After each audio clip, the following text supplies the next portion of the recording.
Hey everyone, I'm the Gnome, and we're going to do a Game of Thrones series blog. And why not? We're doing one for The Walking Dead, it can't be that much different. Heck, they're both got zombies in. Where there is a difference is things actually happen in Game of Thrones.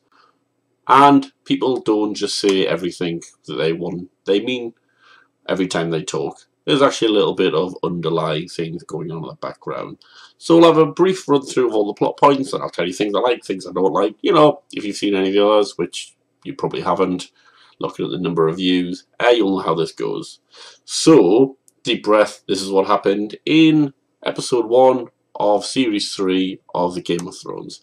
We had Jon Snow, Mance Rayder, and Ygritte north of the Wall. We had Robb Stark in Harrenhal. We had Dany at Slaver's Bay. The Queen visited Tyrion, and also Tyrion visiting Tywin.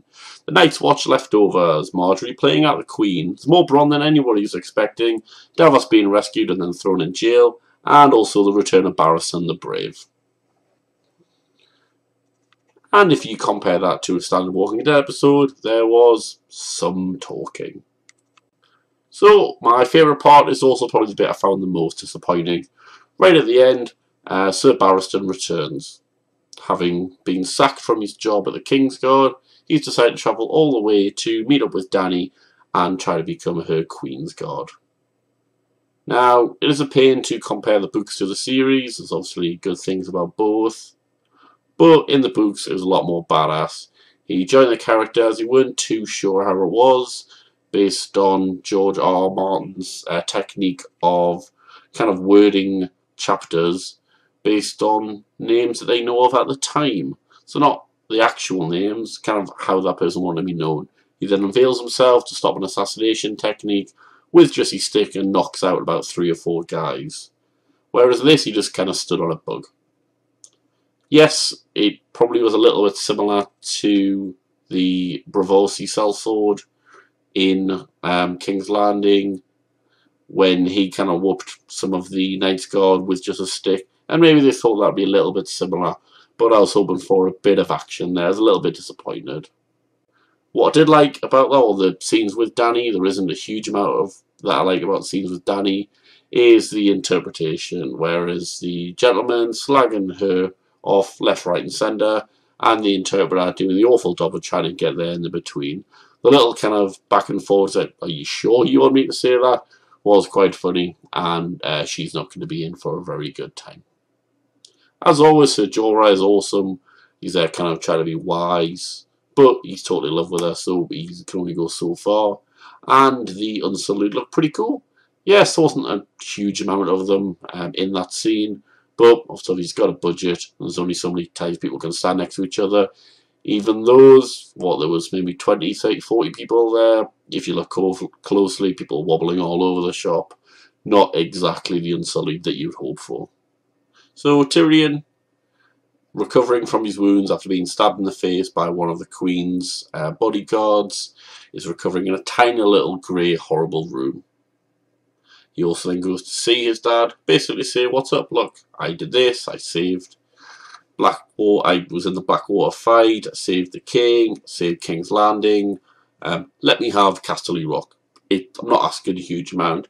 And Charles Dance, as Charles Dance dazzles, shuts him down pretty painfully. You'll see just a look of hurt on little Tyrion's face, but Charles Dance acts the shit out of that scene. He is a phenomenal, phenomenal actor. And he just kind of goes to show you really wouldn't want to cross a Lannister. Yes, they pay their debts, but get on the wrong side of them and you will hear that line roar. The other main character in this episode is Jon Snow. We'll get to see how he's doing north of the Wall. Having in the last episode killed Corran Halfhand on purpose to try and get him undercover with the wildlings, he then comes face to face with Mance Rayder. Mance Rayder, I'm going to say Ryder rather than Raider. I like Mance Rayder. Mance Rayder, played by Kieran Hines, who was Caesar in Rome. Phenomenal actor. Weird haircut though. He looks like kind of 1990s era boy band, kind of curtains. I'm not going to name which family member of mine had curtains, but looks a bit like that. So it's a weird stylistic choice. But he's an awesome actor. I can't wait to see some more scenes between him and Kit Harington. Ygritte, beautiful, even though she can't say "crrr" correctly, and some kind of weird northwestern accent. They'll be wanting a chipped bomb as well, rather than a chipped buddy. But the more we see them, the better. We also get to see Sam Tarly running, which is probably the first time and only time you're going to see it in the series, trying to catch up with the rest of the Night's Watch after they were attacked by the frozen zombies, which have then disappeared. Some of the Night's Watch have survived, all are all cut to pieces, and Sam only dies when Ghost pops out of nowhere, which is basically where Ghost normally is, and saves the day. North of the Wall is probably the more interesting part that I find. I really like Robb Stark. I really like the chief of the Night's Watch, and it's just generally interesting, especially the Giant. The Giant looked phenomenal. There's some really good FX early on. Where I'm not particularly interested, I don't really care about Dany, to be honest. I think I would have preferred it. Yeah, I read all the books. I preferred if she was... It was all just kind of hearsay, that you didn't actually go and see how she was doing. You'd hear rumours that she was getting an 8,000 unsullied army, and that she was marching away, and there was always that kind of threat. Because every time we go over there, she just looks lost. She looks like if she actually got into battle somewhere, she would wilt at the first instance. Yes, she has dragons, but they're only about this big at the moment, despite the trailer making them huge as they flew by. The bows, they're actually tiny. So every time we cut over to Slavers Bay, to Dany's area, I'm really just kind of trying my best not to roll my eyes. It was the same as in the book. Hopefully now, with Sir Barristan over there, a bit more of an interesting character, there'll be more interest, and I generally hope so. So at the minute, good episode. Like a lot of Series 2, lot in it. There's very little kind of time to breathe in the episodes. It's just kind of moving from one to one to one to one. We get to see, which I didn't mention at the beginning, we get to see Peter Baelish maybe hint that he recognised Arya when he was in the meeting with Tywin at Harrenhal. So that should be interesting if that goes further. So, just a full episode.